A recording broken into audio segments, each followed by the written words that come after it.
오늘 말씀의 제목은 순종, 말씀을 현실로, 그러니까 겸손한 순종이 말씀을 현실로 만든다라는 진리에 대해서 생각해 보고자 합니다. 말씀을 성취할 수 있느냐, 말씀을 성취하지 못하느냐라는 것은 이제 순종으로 나타난다라는 내용입니다.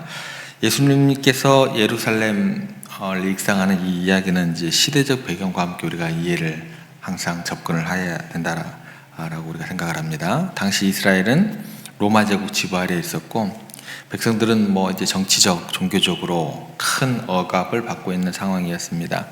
그리고 지금 이 시점은 이제 유월절을 앞에 두고 큰 명절이죠. 유대인들에게 있어서 유월절을 앞에 둔 시점이었기 때문에 예루살렘은 전국 각지에서 모여든 순례자들로 북적이었고, 그리고 그들에게 있어서 메시아에 대한 기대감은 최고조에 달해 있는 상황입니다. 이러한 긴장된 분위기 속에서 예수님께서 굉장히 특별한 선택을 하게 되십니다.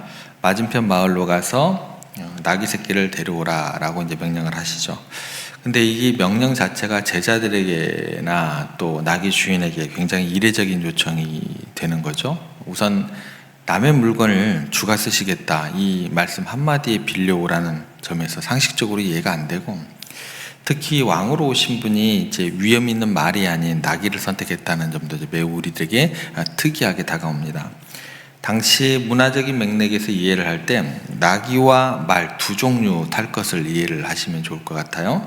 매우 다른 의미입니다. 말은 전쟁과 권력, 위험을 상징하는 그런 군사적인 목적이나 위험을 가시하는 데 사용했던 게 말이고, 나귀는 이제 평화, 겸손을 상징했고 일상생활에서 평화로운 행진에 주로 사용되었던 게 이제 나귀다라는 것입니다. 특히 고대 근동 지역에서는 왕이 전쟁을 하고 돌아올 때는 왕으로서는 말을 탔지만 평화로운 목적으로 이제 도시에 입성할 때는 나귀를 탔다라는 것입니다. 그러니까 더욱 주목할 것은 뭐냐면 예수님께서 선택하신 나귀가 또 하나는 아무도 타지 않은 나귀다라는 거죠. 여러분들이 잘 아시다시피 여기는 종교적 의미가 들어가 있습니다.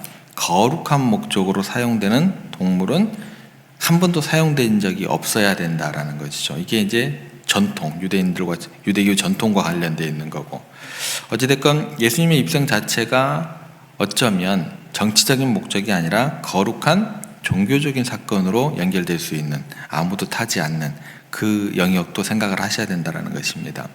어찌됐건 그 당시의 시대적 배경은 로마 총독들이나 고관들이 화려하게 장식된 말을 타고 위세를 떨치며 다녔고, 이스라엘 백성들은 그 모습에 항상 위압적인 어떤 그런 마음들을 가지고 눌려 지냈던 것이죠. 그래서 이런 상황에서 예수님께서 나귀를 선택했다라는 것은 뭐냐면 그분이 세상의 권력자들과는 전혀 다른 방식으로 겸손과 평화의 왕으로 오셨음을 분명히 보여주는 행동이 된다라는 것입니다. 그런데 제자들은 예수님의 요청이 당시의 상식과 관습으로 이해하기 어려웠음에도 불구하고 순종을 하고 이제 가게 되는 것입니다.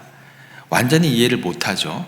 그렇지만서도 주가 쓰시겠다라는 말씀을 신뢰하고 의심 반 또 어떻게 할까요? 신뢰 반 이렇게 따라가게 됩니다. 어쩌면 그들 가운데 주님에 대한 권위를 완전하게 인정을 했을 수도 있고 어느 이상 정도가 됐을 수도 있고, 그런 어떤 그 말씀에 대한 의지가 있었다라는 거예요. 나귀 주인 역시 마찬가지였습니다. 자신의 재산을 선뜻 내어주는 것이지만 이는 결과적으로는 알든 모르든 그 작은 어떤 순종이라고 할 수도 있고 모든 순종이라고도 할 수 있을 것 같아요. 어느 쪽이라고 정확하게 얘기는 못할 것 같습니다. 어찌됐든 순종을 통해서 메시아 예언의 성취에 굉장히 동참하는 영광스러운 순간이 되었다는 것입니다. 역사의 물줄기를 바꾸는 그 일을 이 두 제자들하고 나귀 주인이 감당을 하게 된다는 것입니다. 이들의 순종이 어떤 말씀을 이루게 되는가? 스가랴서 9장 9절 말씀, 너무나 유명한 말씀이죠. 시온에 따라 크게 기뻐할지어다, 예루살렘에 따라 즐거이 부를지어다. 보라, 내 왕이 내게 임하시나니 그는 공의로우시고 구원을 베푸시고 겸손하여서 나귀 곧 나귀 새끼를 타셨느라.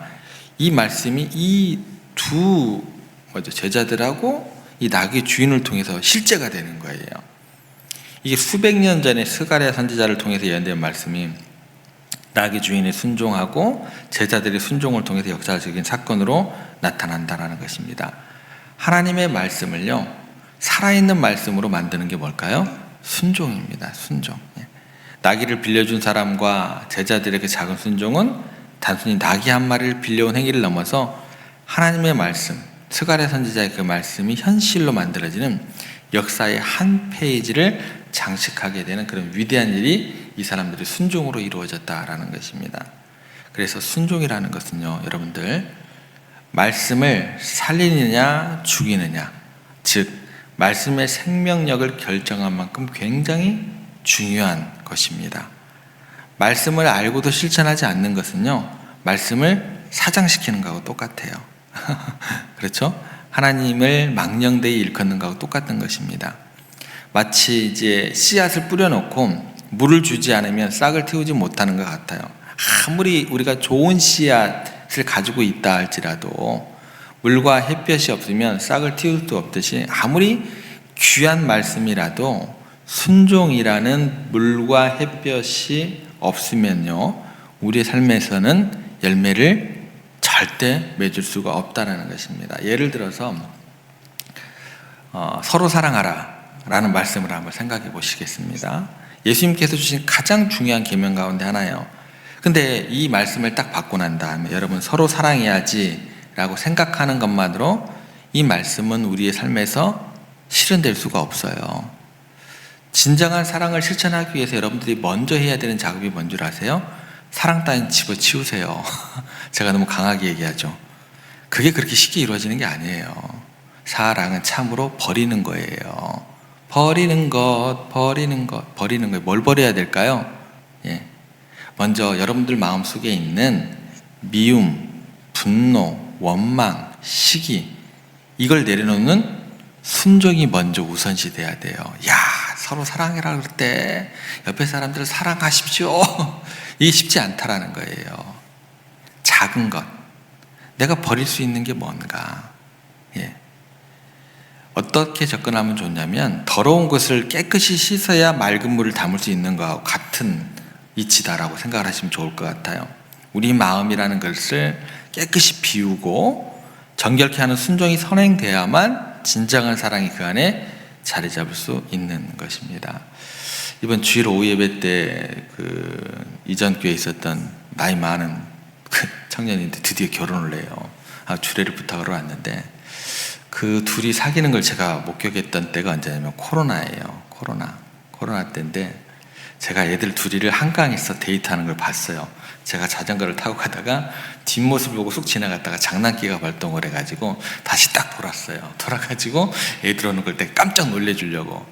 근데 그 한강 그 둔치를 걷는 그 자리가 동부 이청동 쪽인데 이쪽으로 공원이 이렇게 U자를 그리고 있어요. 근데 제가 중간에 서 있었는데 그 아이들이 저를 본 것 같아요. 제가 전화를 하니까 목사님 우리 보신 것 같다. 숨자. 그래가지고 저는 여기서 기다리는데 U자로 이렇게 도망가더라고요. 도망갔나 봐요. 그날 못 봤어요. 숨바꼭질을 했죠. 숨바꼭질을 했어요. 그리고 난 다음에 이제 전화를 그 다음날 했죠. 어제 뭐 했냐. 아무것도 안 했대요 목사님. 그러고 난 다음에 나중에 이제 얘기를 하더라고요. 둘이 이제 교제하기 시작했다고. 주례를 부탁하는데 어떤 이야기를 할까? 걔네들을 보면서 그 숨바꼭질했던 그 사랑, 이제 그게 이제 열매가 맺어져서 이제 뭐라 그럴까요? 결혼이란 한 7년, 한 6년 사귀었다고 그러더라고요 벌써. 그런데 이제 사랑이라는 열매를 맺어졌고 어쩌면 그들 둘이 숨바꼭질, 사랑이라는 것을 통해서 이제 결혼이라는 열매를 맺어지게 되면 사랑을 가지고 결혼을 통해서 이제 처음 시작의 문을 열매를 맺었으니까 그 이후로 행복이라는 열매를 위해서 희락도, 화평도, 오래 참음도, 자비도, 양성도, 충성도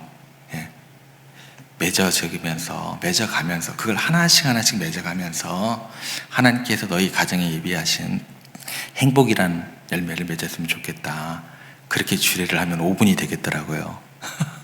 그렇게 해서 주례를 하려고요. 여러분들 어떠한 우리 가운데 주어지는 행복이라는 큰 열매, 사랑이라는 큰 열매를 가지고 접근을 할 때요, 그것을 단번에 이루기란 굉장히 쉽지 않습니다. 십자가를 향하여 주님께서 나아갈 때 한 걸음 한 걸음 한 걸음 한 걸음 채찍을 참으시면서 또 모욕을 참으시면서 침뱉음을 참으시면서 한 걸음 한 걸음 가셔서 십자가까지 가셨던 것처럼 그렇게 하나씩 하나씩 내 삶에 주어진 목소리, 말씀에 응답하면서 갈 때에 그 하나님께서 우리 가운데 이루고자 하신 크신 역사가 이루어지는 것은 아닌지 그렇게 생각도 해봅니다.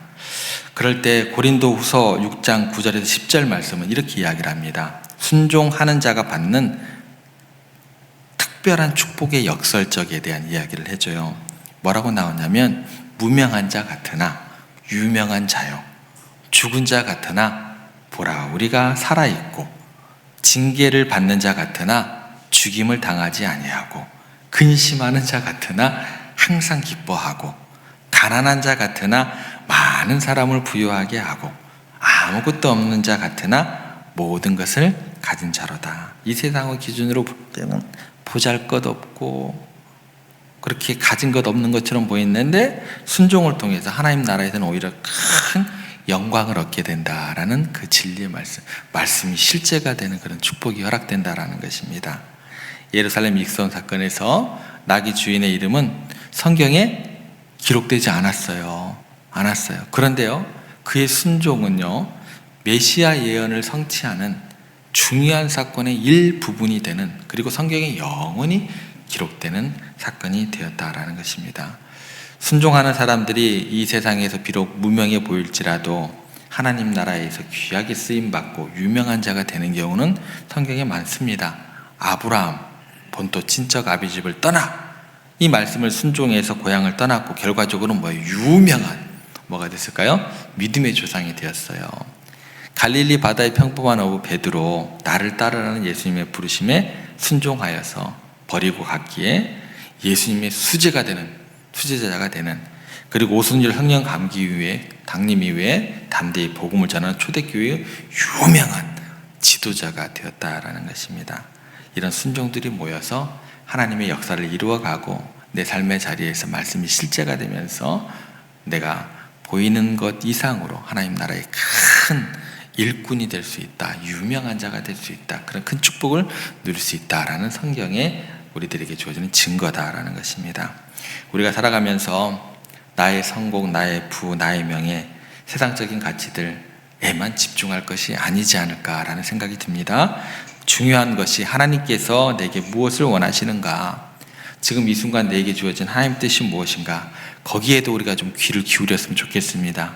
나귀 주인이 자기네 소유물에 대한 집착을 내려놓고 주가 쓰시겠다라는 그 말씀에 순종을 했듯이 우리도 하나님의 말씀에 초점을 맞출 때 그분의 놀라운 역사가 나를 통해서 이루어질 수 있다, 한 부분이 될 수 있다라는 것입니다. 그런데 그 하나님의 말씀이 때로 이해가 항상 되지는 않죠. 이해를 벗어나고 불합리하게 느껴질 때도 있을 것입니다.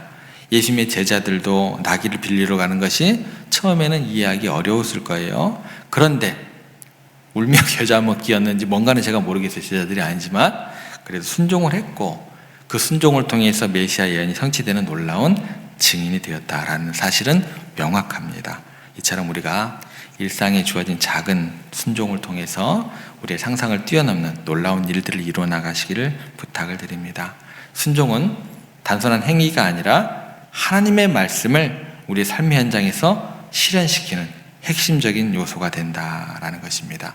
우리가 겸손히 순종할 수 있는 이유는 위대한 계획을 이루어 가시고 우리는 그 과정에서 그분의 신실하심과 능력을 체험하게 된다는 그 진리가 성경에 기록되어 있기 때문에 그 진리를 우리의 삶에서 붙잡고 나아가시기를 부탁을 드립니다. 그 순종을 통해서 하나님의 말씀을 오늘 여러분의 삶에서 현실로 만드시고 그런 놀라운 역사를 경험하는 복된 삶이 되시기를, 그런 2025년 한 해가 되시기를 주님의 이름으로 부탁을 드립니다.